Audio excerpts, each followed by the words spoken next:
Hey guys, we went to Lexington today with Eric to celebrate his birthday, and we did a whole lot of fun things, and I really wasn't planning on spending money, but I found stuff that I was just like, I can't pass that up. That's a good deal, that's a good price. And so I got some things, and I originally wanted an acid bath CD, but FYE was completely out of them. FYE didn't have any. They had like a little place card with the band name on it, but they were completely out. The guy looked for me and everything. It was just, it sucked. But I was very appreciative, you know. Anyway, okay, so I got this photo album. I got this photo album at Ross because I have a whole lot of like family photos and like childhood photos and stuff, and I have them currently in a shoebox because my other photo album I've had for about 15 years completely fell apart on me, and I'm just like, I need a new one. Yeah, actually I think my mom and dad got it for me, and it's like this little preteen peace sign designer thing. I was probably like 12 or 13, let's be real. Anyway, I got this hoodie kind of thing at Ross also for a really good price. It was, oh, it's Airwalk brand, which is a skating brand. I got it for $8. And it's only an extra large. I'm used to wearing 2X, but it's the extra large, and I'm pretty happy about that. So it's not the one I originally wanted, but they didn't have the size of the one I wanted. But Eric and Ricky both got the one I wanted. So I'm pretty jealous about that. Okay, this is Wild. This is Aeropostale. This is Aeropostale. Never in my life have I owned anything Aeropostale. Never. This is the first thing. And it's shorts. Aeropostale. Completely weird about it. I grew up on Walmart brands, so it never bothered me to have Walmart clothes. I got this shirt at Ross too. They have really good prices on their clothes. Like, really cheap. But really good, you know. Something else. Every time I come across a Nickelodeon cartoon shirt with a whole bunch of them on it, of course there's always Reptar, but never in my life has there been Tito. Freaking Tito, you guys. Cosmo and Wanda, right there. Okay, there's always freaking Ren and Stimpy, and hate me, I don't care. I never liked Ren and Stimpy. And Cat Dog isn't very common either. And there's Gurr and Invader Zim. That's just never, they never get to be on it right now. I'm trying to reach into the bag of wonders. I got this candle at Ross as well in the Halloween section. Like, Amberlynn got hers. And it's called Bourbon Fog Haze. Usually candles like this that you just get at a random, like, you know, store. That's not actually like a candle selling store. Like Bath and Body Works or Yankee Candles or anything like that, you know. They really don't smell that good. They don't smell strong. This smells amazing, and I cannot wait to light it up. This is gonna smell so good. I got some movies too at FYE for pretty good prices, and they're mostly, actually no, I'm not gonna lie, they're all movies from my childhood. It's very nostalgic to me. The first one's Good Burger, and I got a Good Burger shirt recently, so of course when I seen this I'm just like, I have to get it. And me and Amberlynn are going to watch that pretty soon. I got Halloween Town High, which is the third of the movies. There's a fourth one, but it's not got the original Marnie in it. Kimberly Brown. Doesn't have her in it anymore. And I don't think it's got Debbie Reynolds or any of them. Judith Hogue. That's just, I have no interest in it. I got the first and second part. Of course, if I'm going to have the third, I'm going to have the first and second. Something that happened made me really, really sad. I thought I picked up Twitches with Tia and Tamara Mowry in it from Sister Sister because I just love them so much. If you haven't watched The Game, which is a show that features Tia, I think. I'm not sure. But The Game is a really good show. You guys should watch it. But Tia's in it, like I said. I'm sorry. Oh, God, I'm so off track. I was going to get Twitches. Thought I grabbed it. Got out to the car. Was talking to Amberlynn about it. And she was like, it's not in the bag. And I'm just like, did it fall out or something? And I went digging for it and looked at the receipt and realized I didn't even pick it up. So that sucks. But anyway, Halloween Town and Halloween Town 2, Calabar's Revenge. And then there's Bridge to Terabithia, which was bound to make you cry. I'm not going to say why, no spoilers, but it's a really, really good movie. I got Big Little Lies because I've been pretty interested in finding out what it's about, because it's supposed to be like dark comedy. Like dramatic, funny, some bad crap goes down. And I really, really, really like Reese Witherspoon. Like, Nicole Kidman's alright, and so is Shailene Woodley. God, her name is so hard to say. Shailene Woodley. She was in Divergent. But I've been really wanting to see this, so I got the series. Pretty excited to watch that. I got this at Five Below, and all it is Deadpool pins. And I have like this gay pride handkerchief thing that I got from Mr. Gaddy's when I was like 12, back when I was straight and in Christian school. You would think that would have been an indication, but it wasn't until, you know, my junior year of high school, 2007. But I have that hanging up in my car, and I put a whole bunch of pins all over it, and right now there's like so many, the ones that I showed you guys in a video before, but these are Deadpool, and I just absolutely love Deadpool, and the light's trying to shine on them. I'm trying to show them to you, but yeah. And last but not least, I got this Betsy Johnson blanket at Ross, and I'm usually not like a big blanket person, but this just is so cute. It's so goth, sort of. I just think it's adorable, and I'm going to use it all the time. And next to my face, that makes my face look really, really red. Wish my face is red, but next to it, I'm just like, I look like a thing, but I have things written down. Fact 8. I am also related to the actress Rebecca Gayheart. Fact 9. My favorite gaming system is the classic 1985 Nintendo. It's what I grew up having. I did. And that's exactly what my mom and my sisters both played all the time. And we had a bunch of like games that my uncle had given us. And I can't even count how many there were. There was like a whole box full. It was just great. Fact 10. I live in a constant state of nostalgia. Fact 11. I have random memories of nothing of significance from my childhood going back to my infant years. I don't know if this is something that everybody does, but it's just really weird, insignificant memories that I probably shouldn't remember. Fact 12.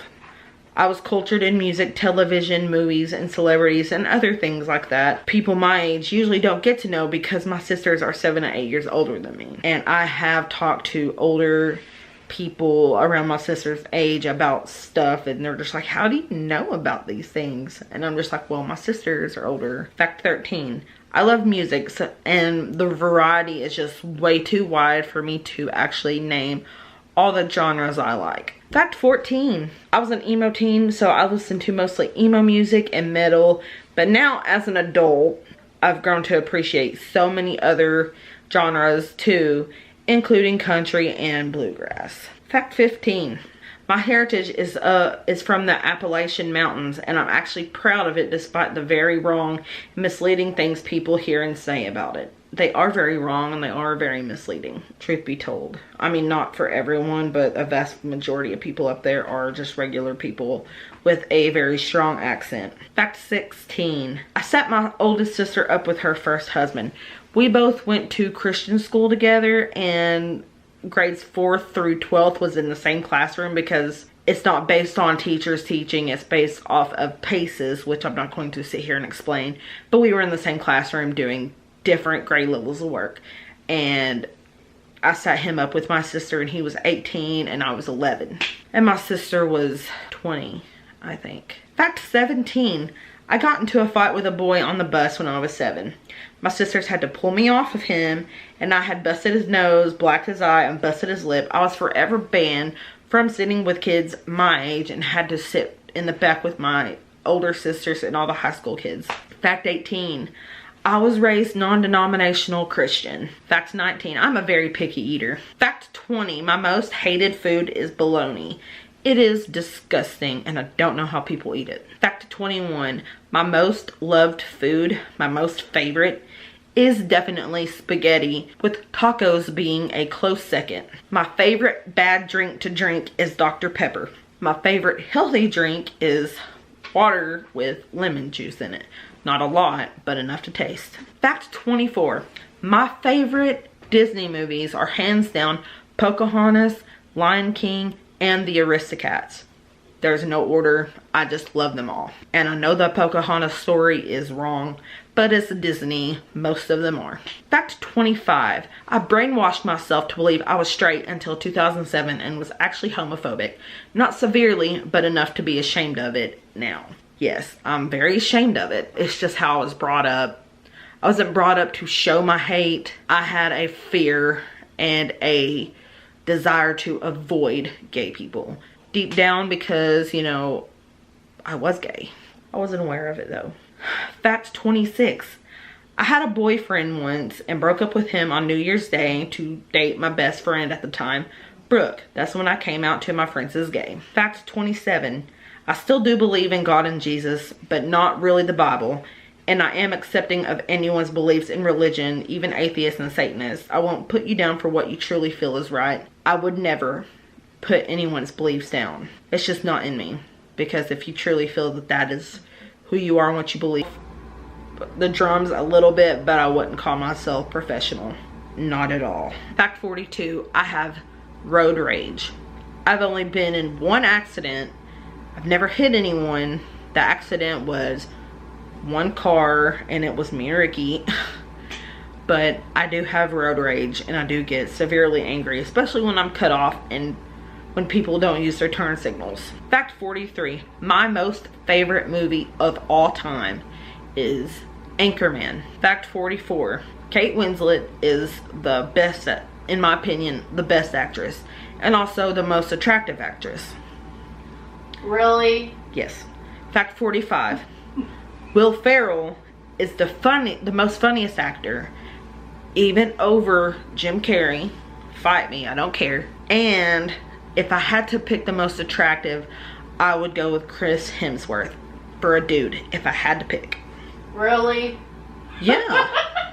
I love you. I love you too, baby. Fact 46.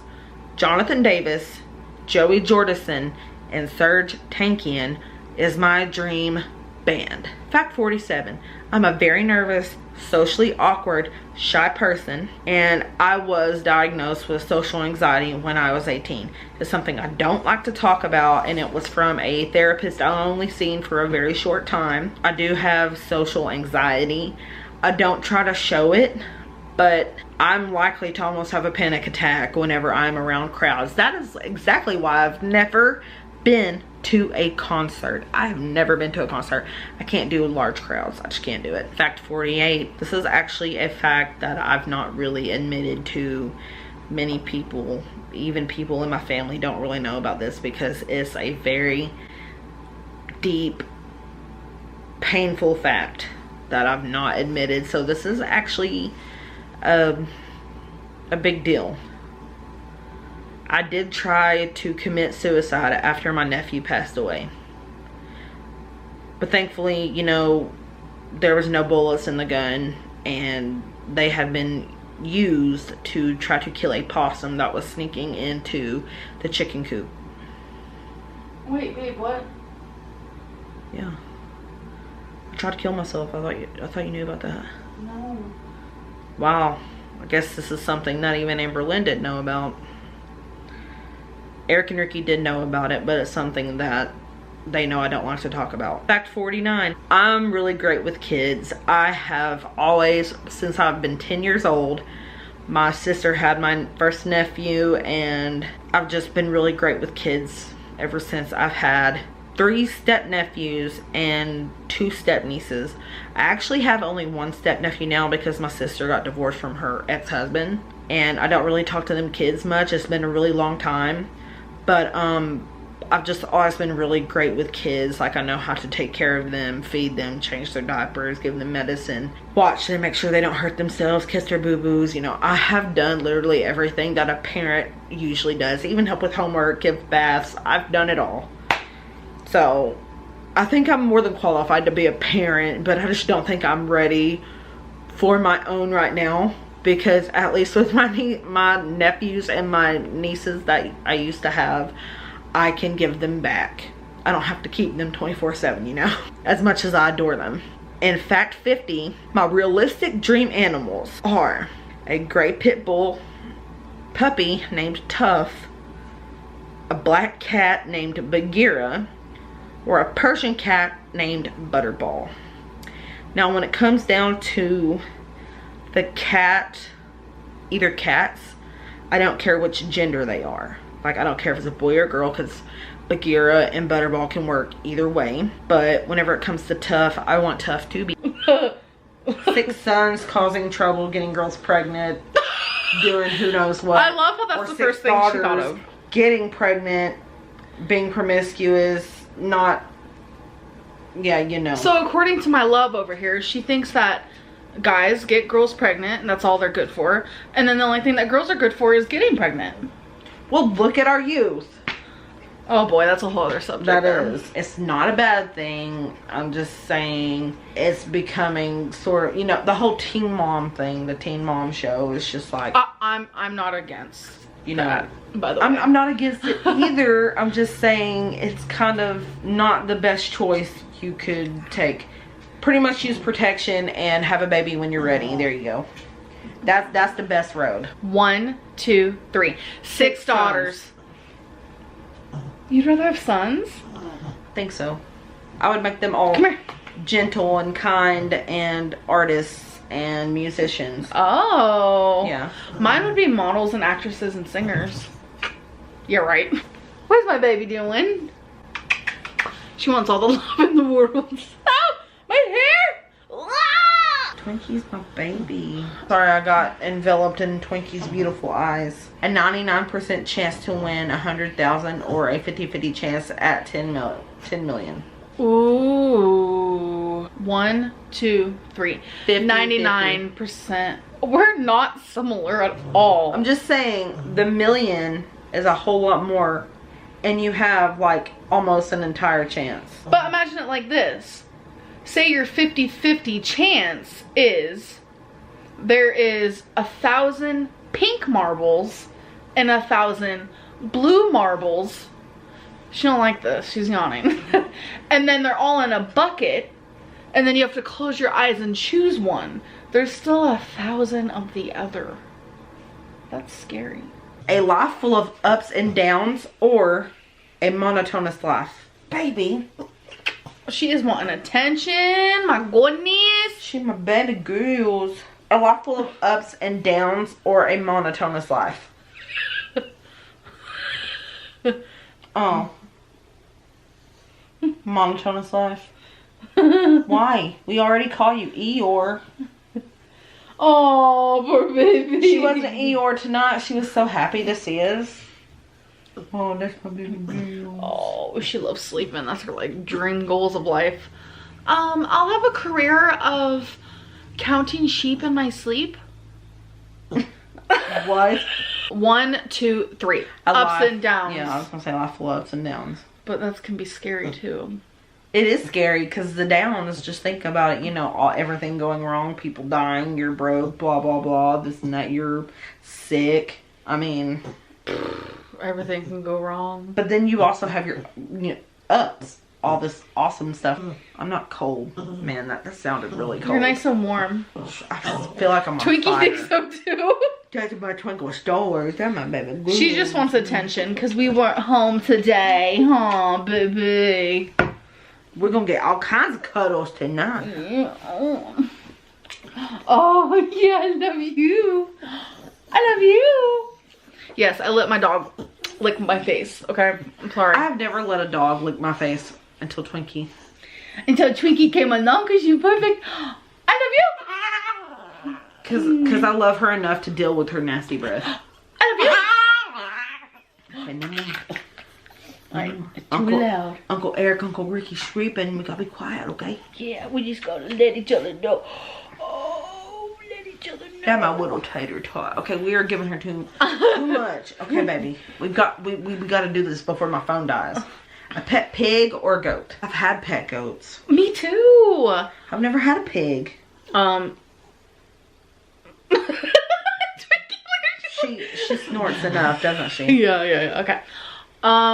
1, 2, 3. Goat. Pig. I'm going with goat because that's what I'm familiar with. I had 4. Can you imagine having a little mini pig though? And you're just like, yeah, my cousin Kristen had a little mini pig, and then he got really, really big, and his name was Hamlet, and they fed him everything under the sun. His name was Hamlet? Yeah.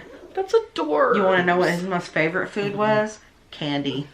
He ate candy? Loved candy. Oh, Tway. They would give him candy like all the time. That was like his day treat. That was like his dessert. Wow. They'd give him a regular course and then they give him That's dessert. actually so cute. A pig eating candy and like a dessert. He was a big old boy too. That's adorable. But they ended up moving and they didn't have a place for him, so they had to give him to someone else. It wasn't like a farmer or anything because they knew what would happen. If he Right.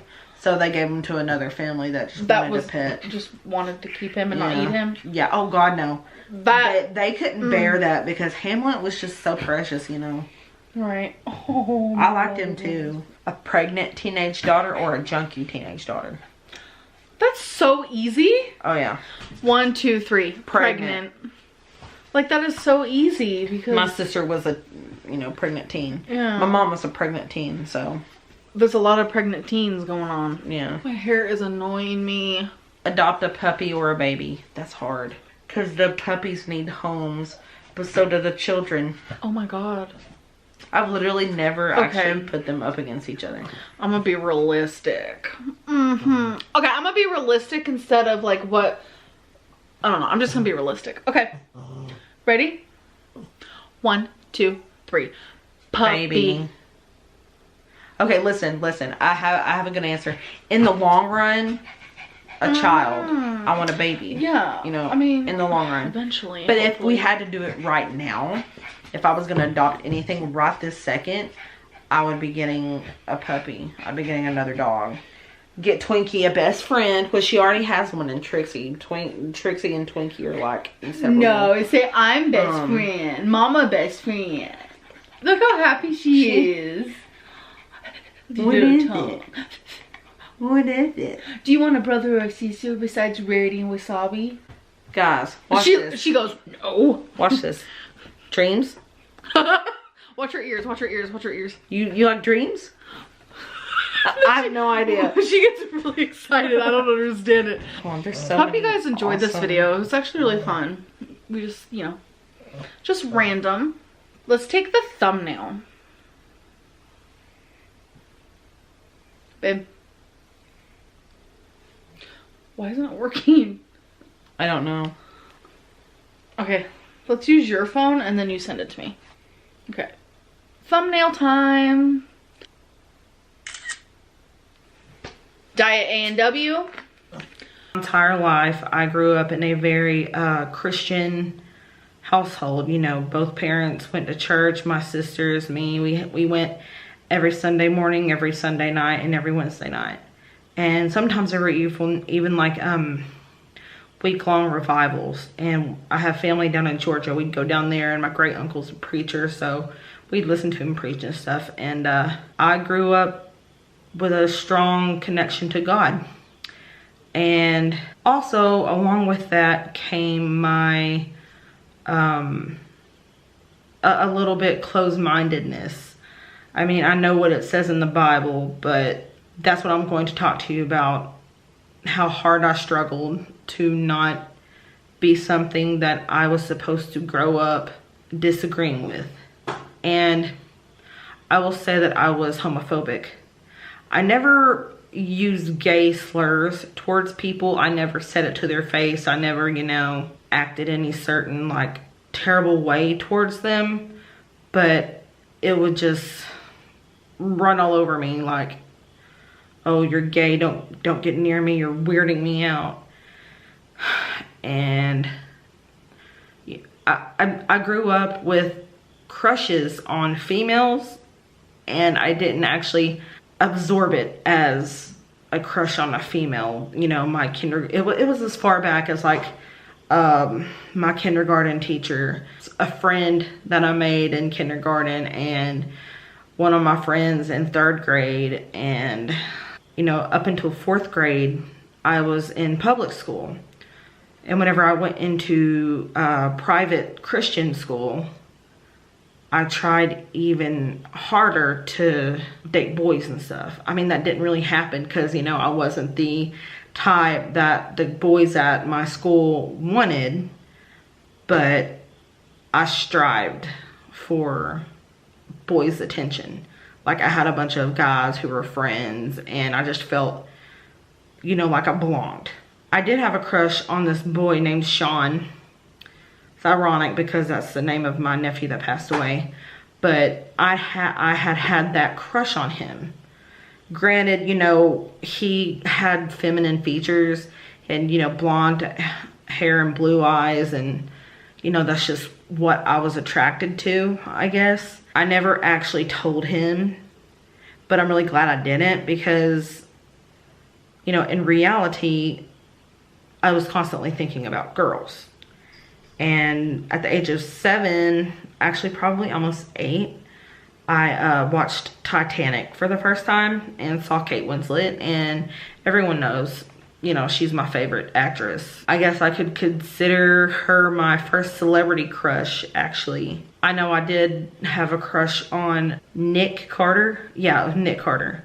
And all the Hanson brothers. But, I mean, let's get real. All the Hanson brothers looked like girls anyway. So, I stayed on this, you know, straight and narrow path. I went through my little emo phase, you know, about 13 to around the time I actually graduated high school, maybe a little bit even after. Once I quit Christian school, because I had changed to different Christian schools. Once I changed from the Baptist school to the Pentecostal, and I was only there for 4 years, and then I ended up going to my high school, which was a public school. The thing about that is it was already junior year.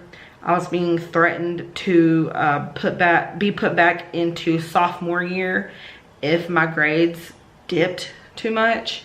But I kept my grades up, and I was able to stay in my junior year. Going there, the only friends I'd actually had was my cousin and her boyfriend, who was a quarterback on the football. He was the quarterback on the football team. And I was really quiet and shy, and I didn't really have any friends, you know. So I would just go to my first period and talk to the English teacher, which was Mr. Cook, and he was really cool, and he was maybe, I don't know, 6, 7 years older than, you know, I was, and he was just a cool guy. And finally, about October in gym class, I had to take gym course because I was supposed to do that like freshman and sophomore year. And okay, that's cool. Let me just scoot over here a little bit. I mean, I felt weirded out by it. I didn't know why, except for the fact that I had been raised to believe that that was wrong and to stay away from it. But I didn't stay away. Our friendship grew stronger. She was like a best friend. And then I started realizing that there was something more, because I would get way too excited when I would see her, and, you know, we just vibed really good together. We had a lot in common, you know. It was December, actually the day of my birthday, and I wrote her a letter and was like, you know, there's someone I like, it's actually a girl, and I actually described Brooke. And she wrote me a letter back, and she's like, I don't want to jump the gun on here, but is that girl me? And she's like, it's probably not. It's probably Carrie. You know, I know how Carrie is with you. You probably like Carrie back. It's probably not me, but I wish it would be. So I told her, I was like, no, actually it is you. And, you know, we talked a little bit here and there, and eventually I came to the conclusion that, you know, every time that me and Chad would do anything, or we would kiss, because, you know, I'm not 100% a gold star lesbian. I've done things, and it was mostly with Chad. It just felt weird and unnatural and just completely wrong. I felt like a puzzle piece that was being shoved into the wrong shape, and that puzzle was not getting finished, because that piece was not going there. And it's just like, you know, no matter how hard I tried, no matter how hard I cried, the things that I let him do that I wasn't comfortable with, and that I would actually cry after about, you know, some people could be like, oh, well, you know, wasn't that him sort of taking advantage of you? I mean, no, it wasn't. You know, all he knew was that, you know, we were both agreeing to do it. But what he didn't know is after we would do it later on, after he was gone, I would feel really gross and disgusting, and I'd cry about it, and I'm just like, this isn't right, this isn't me. And on New Year's Eve of, no, it wasn't New Year's Eve, it was actually January 1st, 2008. I called him on the phone, and I know it was a really crappy way to end our relationship, but I told him over the phone, I'm like, you know, I'm gay, and it's not you, it's just I don't want to be with a man. And he took it kind of hard, and it's just, you know, it also took a toll on the friendship that we had made too, because I mean, not only were we dating, we were also friends. After all that, you know, me and Brooke got together and we started dating. But the thing is, you know, she was also kind of, you know, she liked boys too. And we dated on and off for quite a long time through the rest of my junior year into my senior year. It was actually February. Well, hold on. One of my sisters at the time was not accepting. Like, she found a love note that I wrote to Brooke, and she freaked out. And he just made me feel 20 million times better. He took my mind off that heartache. And, you know, that night when my mom came to pick me up, we were leaving, he was bawling his eyes out. He did not want us to leave. We were getting ready to walk out the door, and he refused to give us kisses. So I was like, okay, whatever, I'm just gonna leave without one then. And he was like, no. So he ran to the door and gave me a goodbye kiss and gave my mom a goodbye kiss. And whenever we got into the car, he was in the hallway looking out the window crying. And that's the last time I ever seen him, because that following Monday, Brooke hadn't talked to me all day. You know, we were keeping our distance from each other, and I was beating myself up, and I'm just like, you know, I freaking didn't deserve her. That's just what I was putting in my head. I was making myself, you know, I guess a pity party, or just putting myself down because I felt like I didn't deserve her or something. And whenever I went back to my sister's house, Sean wasn't waiting for me. He wasn't at the door. He wasn't at the window. He wasn't there. I go inside and nobody's home. I sit and wait forever. It's pitch black outside at this point. It's like 9 o'clock at night. No one's come home. Nobody's called me or nothing. Finally, someone calls and it's like, you know, Sean's in really bad shape. He's in the hospital. They're flying him to UK because he's got really bad pneumonia, and they don't have the blood transfusions, because most of my family is O negative blood with the RH, and that's what I am too. And we can donate to anyone else with any other blood type, but no one else can donate to us except for our own blood type. It's weird. He wasn't getting the blood here, so they sent him up there to try to get him better. And during that, you know, a whole week, it was just a nightmare. And then I ended up getting sick on Wednesday and staying home. And they actually showed my nephew's story on the news. Thursday came along, and that's whenever I found out that he had died. We had his funeral. We had 2 wakes on Saturday and then Sunday. And then Monday was the actual like funeral, and then that's whenever they took him and buried him. And then the next day I went back to school because I just couldn't stay home and feel numb, and I wasn't eating, I wasn't sleeping, like, you know, I just didn't want to live anymore. And Mom was like, you need to go to school. You know, I think it'd be good for you. Other people were like, no, Becky, you need to stay home.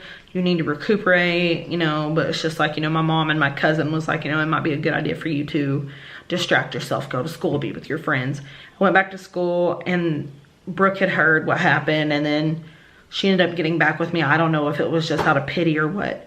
But fast forward, we had broken up a few other times, and my mom finds a note from Brooke, or when I wrote to her or something, what I was gonna try to do. But before that even happened, my sister, you know, last second was like, come stay with me. And so I lived with her the rest of my senior year, which was 2009. And it took a few months for Mom and Dad to come around. They finally came around. They went to my graduation. And, you know, our relationship now is great. You know, my mom and Amberlynn, they love each other. They get along.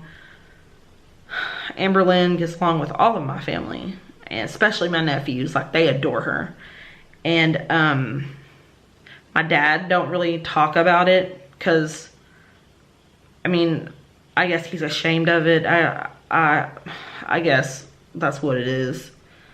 And him and Amberlynn haven't really spoken like at all. I love my dad to death, and he tells me every chance he gets, you know, that he loves me, and, you know, let him know if I ever need anything. And I mean, he's always come through, which I try my best not to ever ask my parents for anything.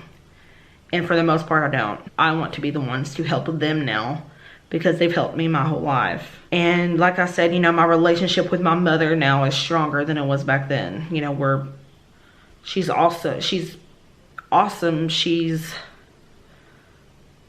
you know, still my mom. She's protective. She's loving. She's giving. She's also, you know, like a best friend. You know, I can talk to her anytime I want. I can go over to her house, watch movies, play games. It's just, you know, anything. We're close.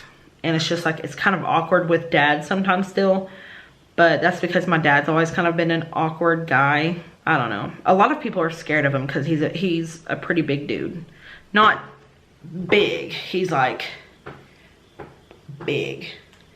And he was in the army and stuff like that. So, and he's got 2 tattoos on his arm, and he's just like always kind of like quiet and stern. But if you get to know him, he cracks jokes and stuff. So he's got a sense of humor. That's my coming out story. And I'm sorry, you know, I didn't really go into, and he was kind of bad news. Like, I don't know. He was just a weird guy. Just a weird guy. And I'm guessing he was the one that brought in the negativity with him. I don't know what you would call it, but something was wrong. Something was wrong. I mean, we were fine. We were completely fine until he would come along, and it's just like you could feel something. Just something wasn't right. And it was in the summertime. Okay. It was hot. It was Georgia. That night, Lori, not Lori, gosh, what was her name? Laura? I don't know. I can't remember her name. It starts with an L, something like that. Her and her boyfriend went to bed, and me and my aunt slept out in the living room. I was on the floor and she was on the couch. It didn't take very long for things to get weird because it started getting very like cold, like freezing. Like you could see your breath, and there was just this smell that just overwhelmed the room, and it smelled like sulfur, like rotten eggs. And I'm just gonna tell you right now that whenever there is a demonic presence, it smells bad and it's very cold in the room. And my aunt grabbed my hand and she was like, Becky, start praying. And I was like, why? She's like, don't look anywhere. I don't know if she saw something. She just told me to keep my eyes shut and keep praying. And I kept praying with her, and she yelled for her sister to come out there, and her sister came out there and she's like, gosh, why is it so cold out here? And she's like, here, let me turn the heat on. And she turned the heat all the way up to 80, and it was still cold in there. And I would put my hand over the vent and I could feel the heat coming out, but it wasn't doing any good. It was staying so freaking cold in there. And it's like, me and my aunt just prayed and prayed and prayed and prayed until we fell asleep. And the next morning we woke up and everything was fine. And the boyfriend had left. He had went to work or something. I've not stayed there since. I don't think my aunt has either. But there's that story. I'm going to go ahead with the next story.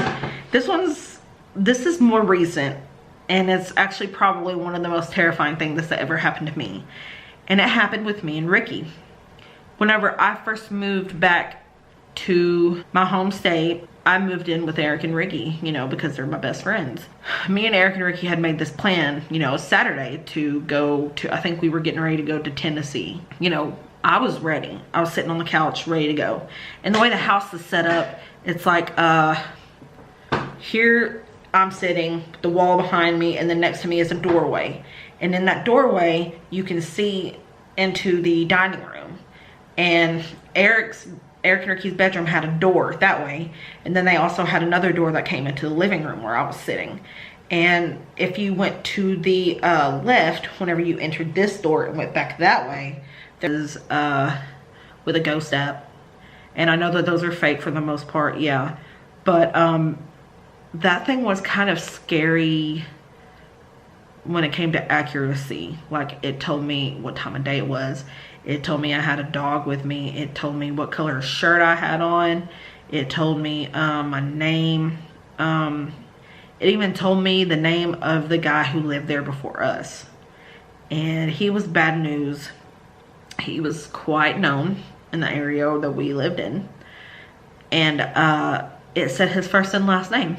It's just like, how can that be fake? And it kept telling me, you know, that someone had died in the closet or something like that. I don't know. But that house had a lot of like bad history with it too. Like, it apparently caught on fire before because Ricky had tore into the wall and saw like still burnt wall. Like, there was a burnt wall behind a plastic wall, and it was just weird. I don't know.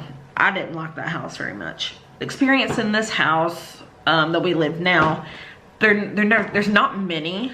I guess I couldn't necessarily say, oh, this house is haunted, but there have been things that have happened that's really weird. Whenever I would get off work really late at night, I would go down to the basement and hang out with Eric and Ricky. We played video games and stuff down there, and we were just down there hanging out, and all the dogs were down there with us. This is before Amberlynn moved in, before her animals were here. It sounded like someone or something was up here walking around, like footsteps, heavy footsteps. And Eric and Ricky were like, looked at each other and then looked at me and they're like, what was that? And this had happened on more than one occasion. And even one time I came up here by myself, and I looked everywhere trying to find what could have made that noise. And there was nothing, or no one, literally nothing at all. I have no explanation for what that is. There has been times that I have heard talking and no one was talking. Amberlynn doesn't believe in this kind of stuff, and she herself one night was in the kitchen putting up groceries or something, and Eric and Ricky was in the bed. I mean, it was late, but I guess she thought, you know, maybe Erica was just out on the couch playing a video game or something. Because she said she heard him talking. And she even responded to him. And when he didn't respond back, she came in here and looked, and there was nobody in here. So that's something she herself experienced. I have experienced seeing things out of the corner of my eye. Like maybe it's a trickery of light, or I don't know. But it's just like, you know, how out of the corner of your eye, you'll see something move and your head will turn and then nothing's there. I've caught the cats. Not really the, well, I mean, the dogs will bark at absolutely nothing, but that's dogs. Cats will kind of, you know, Rarity and Wasabi will kind of, you know, look around like following something that's not there with their eyes. I don't know if they're seeing like a small gnat. Go to the bathroom. The living room light was on.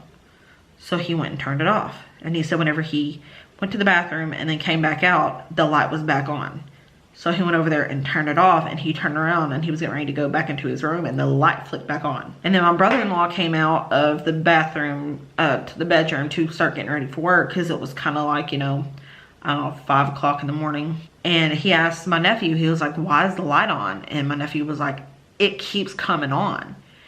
And my brother-in-law was like, that's weird, because whenever I came out here earlier to go to the bathroom, the light was on.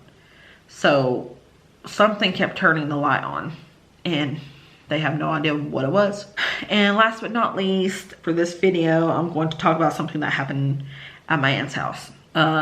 This was up in Eastern Kentucky, and Eastern Kentucky kind of has a dark history anyway. No matter where you go up there, it's just like, I don't know, you get like a sense of great pride, but you also know that there's darkness behind that pride. There was actually a serial killer up there at one point. I decided, I'm 4 years old at the time, and I decided, you know, I'm gonna stay the night at my aunt's house. I had to sleep out on the couch, and on the other side, the couch is against the wall, and on the other side of the wall is a hallway that leads back towards the bedrooms. Back toward that bedroom, you know, where they slept, there was my cousin's room and a laundry room and a bathroom.